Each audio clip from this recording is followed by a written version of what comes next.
ايه يا ليلى، هو انت مش سامعه الباب بيخبط؟ ما تقومي تفتحي. لا سامعه، ما تقومي تفتحي انت. اشمعنى انا كل ما الباب يخبط انا اللي اقوم افتحه وانا شغاله عندك؟ لا مش شغاله عندي، بس انا بعمل حاجه على التليفون مهمه. قومي انت بس افتحي دلوقتي. والله طيب ماشي لما ابوكي يجي. مفيش حد جوه ولا ايه؟ جرايه يا بت، في ايه؟ ساعه قبل ما تفتحوا. انا مش هفضل يا باشا شغاله خدامه البنت، كل ما اقول لها تعمل حاجه مش بترضى. بقول لك ايه، انا جاي دماغي قد كده اهو، فاهم اللي مكفيها، مش عايز وش ومش عايز وجع دماغ. سامعاني ولا مش سامعاني؟ سامعه يا بابا، بس هي مين دي؟ ان شاء الله دي نور اختكم. اختنا؟ اختكم. اختنا ازاي يعني؟ انت لقيتها في الشارع دي ولا جبتها؟ لا جايبها من كارفور. هتتريقي ولا روح امك؟ لا مش بتريق، بس اختنا ازاي يعني؟ وانت متجوز؟ اتجوزت وخلفت وهتجوز ثالث ورابع وخامس لحد ما اجيب الواد اللي نفسي فيه. في حاجه؟ وبعدين اوعي لي كده، انت واقفه لي على الباب ليه كده؟ كانه بيت ابوكي. خش يا نور، خش يا نور يا حبيبتي، اقعدي.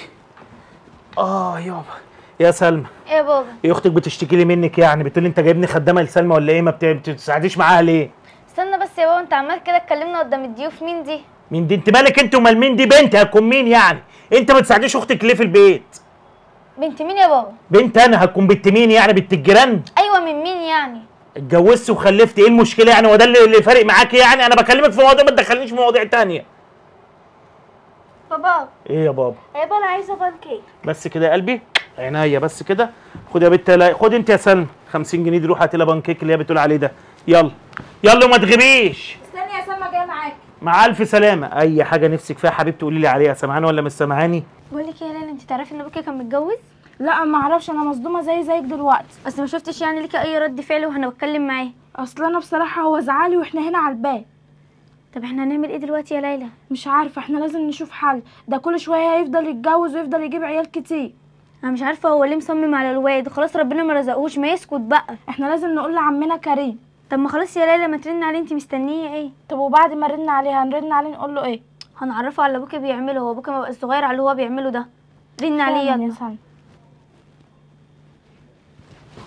انا مش عارف يا بود، ده اللي جابك معايا يا بود؟ انت يا بقى لي مكان كده بالصحة، انا بحب اجي معاك. طب بص بقى، عشان نبقى على نور، عمك اللي فوق ده مطرقع ودماغه مريحاه، مش عايزك تتشقى كتير عشان ما يفضلش يتكلم كتير وهو رغاي. ماشي يا بابا. بس كده عشان عمك يبقى ماشي معانا خطوه بخطوه، عشان لو طفشنا ما يقولوش هما طفشوا ليه. طيب يا ليلى، في يا ليلى؟ بص يا عم كريم، احنا مش عاجبنا حال بابا. كل شويه نلاقيه داخل علينا ببنت، كل شويه نلاقيه داخل علينا ببنت. اقول له من ديت يقول باختكم الثالثه، اختكم الرابعه، لحد ما بقينا 20 نفر. طب هو ليه بيعمل كده يعني؟ هو يعني بيعاند ربنا يعني؟ هو ربنا مش رايد له انه يجيب واد؟ هو عمال يقول انا هفضل اتجوز لحد ما اجيب ولد يشيل اسم. الحاجه دي مش بالعند يعني، هو ربنا ليه اراد ان هو خلفته كلها تبقى بنات. فهمه بقى كده يا عم كريم. وبصراحه يعني هو باصص لك عشان انت خلفتك كلها ولاد. يعني هو كده يعني بيتحكم في اراده ربنا يعني ابوك ده ولا ايه؟ هو من يومه اصلا دماغه تعبان. هو فين ابوك؟ جوه، خش فهمه. تعالي يا سلمى. ما تقلقيش، هم اتاخروا، بس لما اتاخروا كده يبقوا بيدوروا على الحاجه اللي انت عايزاها ويجيبوها لك. بصي يا الطقم ده حلو قوي، انا عايزه اجيبه. يجيبوا بس كده اللي انت نفسك فيه كله قولي لي عليه. بابا انا ما لقيتش البانكيك. انا عارف وشك ده اصلا، انت ما بتديش مصلحه. بعد ده كله جاي تقولي لي مش عارف ايه ما لقيتش. هاتي السلام عليكم. السلام ورحمه الله وبركاته. خدي طب اختك، طب قومي احط لها غدا. قومي يلا خش جوه، خش جوه يلا معاهم. ما تتشقيش يا نور. اقعدوا ما تعملش دوشه يا كريم. يعني في يعني خطوه سعيده والله. ايه في ايه؟ انت جاي تخانق معايا ولا ايه؟ لا في ايه، اللي عيالك عمالين يشتكوا منك كل شويه، داخل عليهم بعيل شكل وواحده شكل. في ايه؟ والمشكله يا كريم، وحد بيدفع لي حاجه من جيبه؟ هي من الموضوع مش موضوع جيبي وجيبك يا كريم يعني. انا حاجه بتجوز وبطلع وبعمل اللي انا عايزه، حد ليه فيه؟ يعني انا باجي بشتكي لك بقول لك اديني. مش بتشتكي اما مدي ايدي لحد يا عم ما حدش يديني فلوس. الموضوع مش كده يعني. انت بذمتك انت عارف عدد عيالك قد ايه؟ هم بتاع 19 ولا 20. 19 ولا تعرفهم اصلا من بعدهم، ولو واحده نقصت فيهم مش هتعرفها. ما ترضى باللي ربنا قسمه لك يا عم. هو ربنا مش راضي انك تخلف واد، هتعاند ربنا؟ هو انا هفضل عايش كده في وسط البنات يعني؟ قولي لي ابو البنات راح، ابو البنات جه، نفسي كده في عيل كده يبقى من صلب كده يشيل اسمي. ابو فلان راح، ابو فلان جه، بدل ما انا كده. ده انا ما حدش ابو البنات راح، ابو البنات ايه ابو البنات دي؟ ربنا كرمك بواد. انت يا عم ربنا كرمك بسم الله ما شاء الله، معاك 8 عيال. هو حد يتكلم معاك في حاجه؟ هو ربنا عنده حكمه في كده، وانا اتدخل في اراده ربنا؟ افرض ربنا كرمك بواد وتعبك يا عم، لففك ورا المستشفيات ولففك ورا المصحات، هتبقى مبسوط؟ عندك حق. وربنا رزقك رزق يعني، ربنا موسع عليك اكتر مني. اجي انا اقول ربنا موسع عليك ليه؟ ما ربنا رزقك عشان خاطر البنات اللي عندك. صح والله عندك حق. فارضى باللي ربنا قسمه لك يا عم، ما تفضلش تعاند مهما تجري فيها. برضه هو ربنا قاسم لك رزق، وربنا لو كان راضي انك تجيبه كنت جبته من الاول. انت بتقول معاك 19 بنت، فبرضك مهما اتجوزت برضك مش هتجيب الواد لادام ربنا مش راضي. عندك حق يا كريم، نفس الكلام اللي واحد صاحبي قاله لي. طب ما امال انت عارف الصح من الغلط بتعاند ليه؟ ده قال لي ايه بقى؟ قال لي انت عايز تجيب واد يشيل اسمك، البت بتشيلك كلك. وانا ما فهمتش معنى كلام والله الله منك انت دلوقتي يا كريم. طيب امال ايه بقى؟ معلش يا كريم، ما بس خلاص اللي حصل حصل، هعمل ايه يعني؟ خلاص يلا خلاص نربط على كده بقى وخلاص.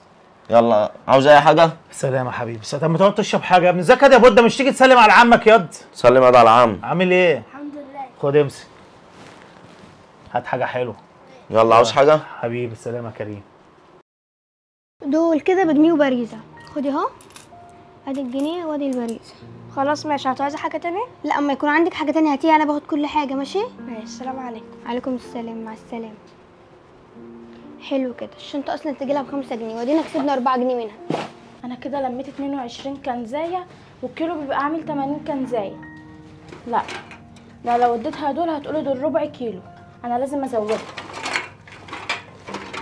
عشان نجيب فلوس كتير. وكده كده اصلا الوليه ديت مش بتقلب ولا بتنقض ولا بتعمل اي حاجه، هي بتوزن على طول. يا نهار ابيض، هي ايه اللي هي بتعمله ده؟ وايه اللي انت بتعمليه ده؟ دي كده بتخسري طنط اللي فوق، لازم اعرفها كل حاجه، هي بتخسر كتير قوي.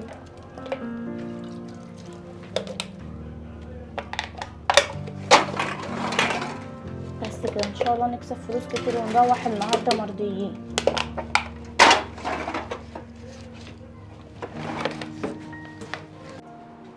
السلام عليكم. عليكم السلام. ازيك يا ليلى؟ الحمد لله. بص انا جايبه لك النهارده كنز كتير، يعني عايزاكي تكرميني شويه. هو مفيش غيرك اصلا بجيب لك كنز والحاجات الكتير دي، ربنا يخليك. ايوه طبعا، ده حوالي بتاع 44 كنزايه كده. طب خلاص مش محتاجين نوزنهم اكيد، يعني نص كيلو. لا ده صاحب المصنع اللي انا بلم من عنده كنز وكده، ده بيقول اللي هو تقل الخامه، فهتلاقي الميزان تقل. ماشي. بصي اهو كيلو الا ربع. كيلو الا ربع. طيب ماشي يا ليلى، دول كده يعملوا 75. ماشي، هات الفلوس. اتفضلي. شكرا. اي العفو. حاجه هتبقى معايا هجيب. طيب ماشي، هستناكي. هي دي الشقه ولا ايه؟ مش عارفه، يا رب تكون هنا. ايوه هي. 75 جنيه احسن ما كانت تاخد ربع كيلو ب20 جنيه. طب حضرتك دلوقتي بقالك ساعه بتتكلم وانا مش فاهمه اي حاجه، انت دلوقتي عايز تبيع لي ايه؟ بص حضرتك، الحاجه اللي معايا دي حاجات قيمه، فلازم اللي يشتريها يبقى عارف قيمتها، فاهمه قصدي؟ انا معايا نحاس فوسفوري، فاهمه قصدي؟ النحاس الفوسفوري ده اللي بيتخلط بيه الدهب. معايا حضرتك؟ معاك، بس عامه يعني نحاس فسفوري او مش فسفوري، انا الميزان هو اللي بيحكم بيني وبينك، ولا انت خسران ولا انا خسران. مفيش مشكله، شوفي البضاعه الاول وبعد كده تقدري تحكمي. اتفضلي حضرتك. ده نحاس فوسفوري، دي أكرة حنفيه جولد اللي هي من زمان قديمه، يعني عدى عليها بتاع 150 سنه، حاجات اثريه من الاخر. حاجات تقيله برضه. وتقيلة. بس برضه هيتحط على الميزان. ماشي. انت حضرتك الاول قولي لي انت بتاخدي الكيلو بكام؟ ما هو ده نحاس فوسفوري بيتحط على الدهب يعني. السلام ورحمه عليكم الله السلام. وبركاته. بعد اذن حضرتك بس عشان بقول لحضرتك ايه؟ نعم. البنوته اللي كانت هنا قبل ما عمو ده يجي من شويه، مالها؟ اديتك كنزات صح؟ هي سرقه منك ولا ايه؟ لا مش سرقاهم مني ولا اي حاجه خالص.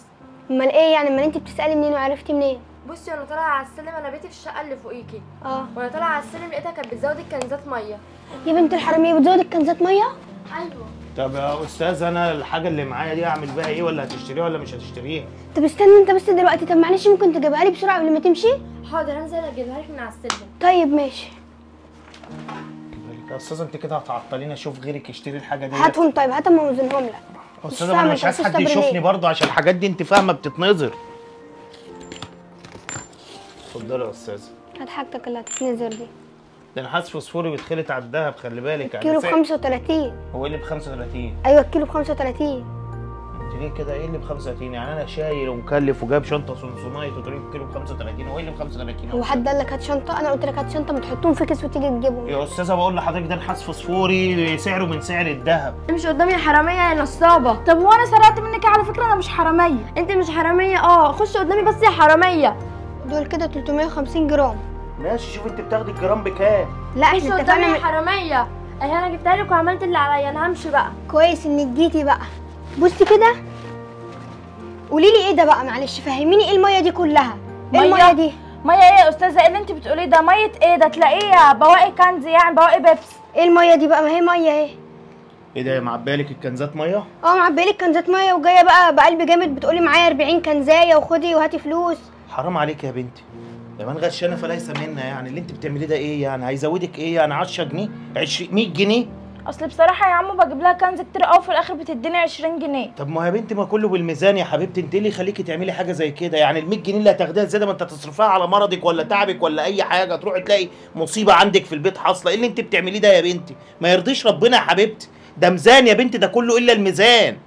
حرام عليكي ما تعمليش كده تاني، بيعي الحاجه بما يرضي الله، وانت برضه يا استاذه المفروض تشتري بما يرضي الله. ماشي يا استاذ، ما الميزان هو اللي بيحسب، انا ماليش دعوه. ماشي يا استاذه، ما قلناش حاجه، جايز هي برضه انت لو مزنوقه في فلوس ولا حاجه ممكن تقولي لها طب ممكن تديني مثلا فلوس زياده وابقى ازود لك الحاجه المره الجايه، انما مش كده طالما هم زباينك يعني. لو كنت طلبت مني كنت هديك على طول. فعلا يا عمو عندك حق. طب حصل خلاص خير. حقك عليا. شوفي طيب حقهم كام من غير ميه، وانا الفلوس الباقيه هبقى اديها لك. خلاص اتوكلي انت على الله وانا هحاسب انا على الباقي. خلاص ماشي. خلاص يا استاذه بقت حسابها عندنا، خصوم مني انا ما تقلقيش. طب خلاص اتفضلي اقعدي يا استاذ لحد ما نشوف لك حسابك. ماشي يا استاذه.